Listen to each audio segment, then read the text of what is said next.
আপনার নিম্নকক্ষ এবং উচ্চকক্ষের সংসদ সদস্য যারা তারা এবং জাতীয় জেলা কাউন্সিল তাদের ভোটে হবে না। আমরা এটার থেকে আরও এগিয়ে গিয়ে বলেছি যারা স্থানীয় প্রতিনিধি তাদেরকেও যেন যুক্ত করা হয়, কারণ জেলা সমন্বয় কাউন্সিল হবে 64টা, আর নিম্নকক্ষ উচ্চকক্ষ মিলিয়ে আপনার 500 মতো সদস্য, এদেরকে সহজেই প্রভাবিত করা সম্ভব।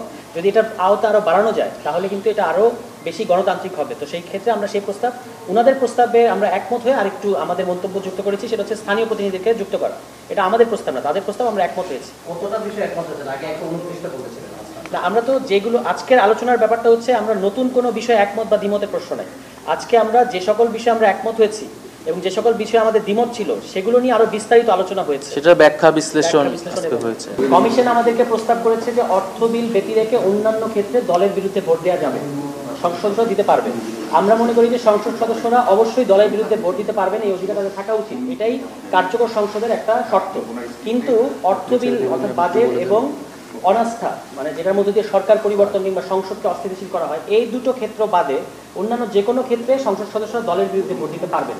অর্থাৎ আমাদের বিবেচনাটা হচ্ছে সংসদ সদস্যদের স্বাধীনতা এবং সরকার সংসদের স্থিতিশীলতা দুটোকে মাথায় রেখে আমরা 70 অনুচ্ছেদ প্রয়োগের কথা বলেছি।